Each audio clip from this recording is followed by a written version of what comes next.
Hello, Otaku Fujoshi and the Anime Curious. My name is Random Sama613, and this is Anime Opinions. Being as this isn't the first episode, I figured a good place to start would be just that.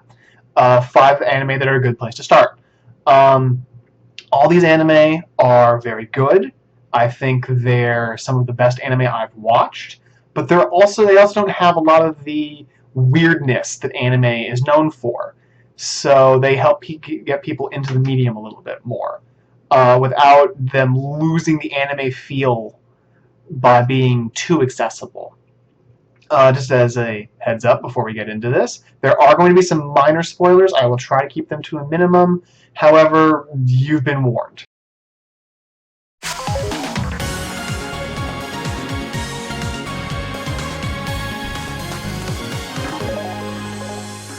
First up is Anonatsu Denmateru, a 2012 anime done by Geneon Entertainment. The anime follows filmmaker Kaito making a film with his friends. And the twist happened, one of the twists, it is the twist, happens the first episode, within the first 5 minutes.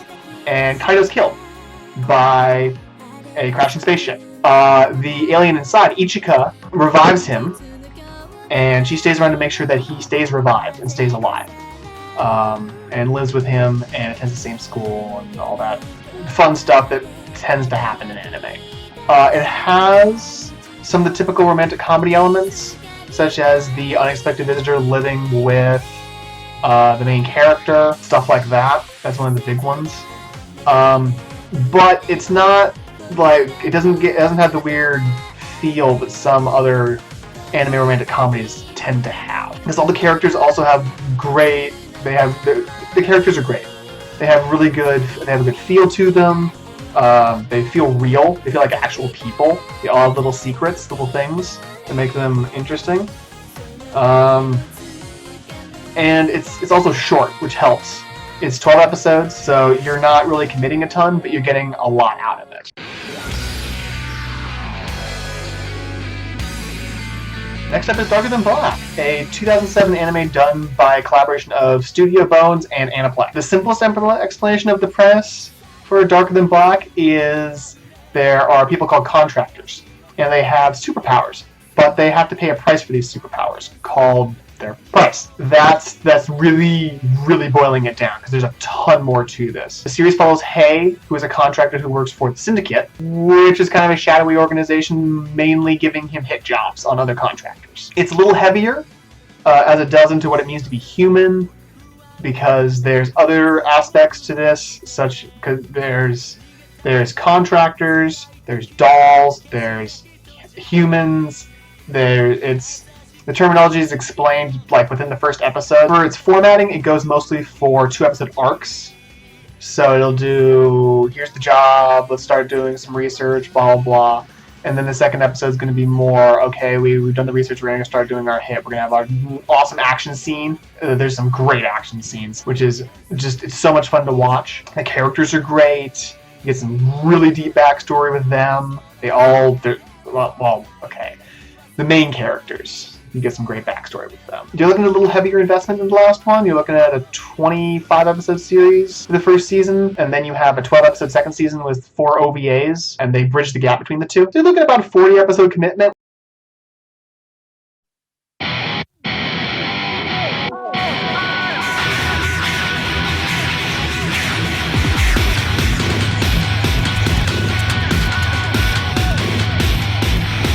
Now, if guns, explosions, and cursing are much more your bag, much more your deal, Madhouse's 2006 anime Black Lagoon is probably going to be your thing, because it's almost nothing but that, except it has plot. The series follows Rokuro Kajima, who will henceforth be referred to as Rock, which is what he's referred to as in the series. He's traveling with Lagoon Company, a group of mercs. Why he's traveling with them is explained in the first story arc, in the first episode, in the first 5 minutes. There's enough explosions, gun battles, and cursing to rival things that are notorious for the cursing, such as movies such as Scarface comes to mind. There's a count of the times that the F word was used, and it's 237 over the 24-episode anime. It's pretty crazy.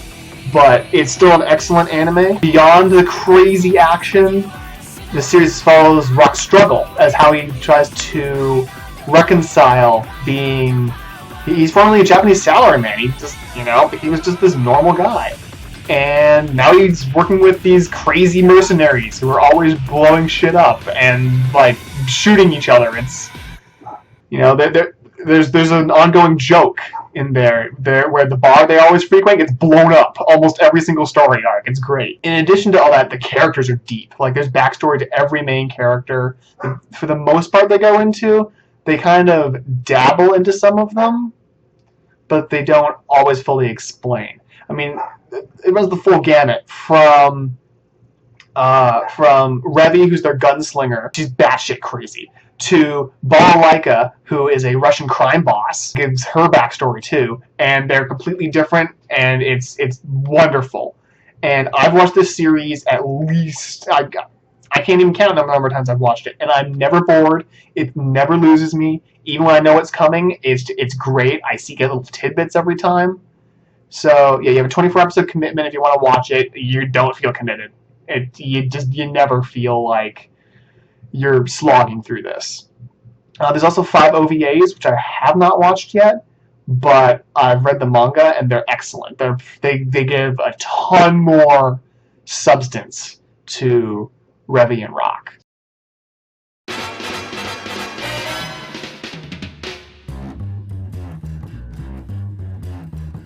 I think it's time to blow this scene. Get everybody in the stuff together.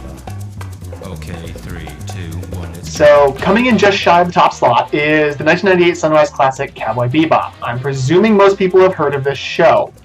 If you haven't, the series follows the ship called the Bebop and their crews. It starts with just Spike and Jet, and you get 3 more crew members. Beyond that, yeah, it's a space travel with some cybernetic stuff. It's got some cyberpunk elements. It has some hard sci-fi elements. The charm is definitely with the characters. The characters themselves are deep. They have lush backstory, and I love backstory. Plus, there's an episode about magic mushrooms. There's 26 episodes, and every single one is solid. There's also a movie, which is very good. It falls somewhere before the last story arc. Exactly where is up to you. So here we are at number 1.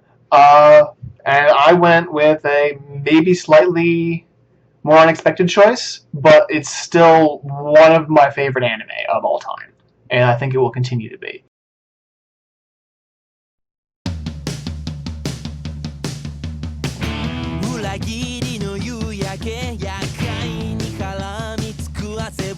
I went with Durarara. It's a 2010 anime by Brainbase.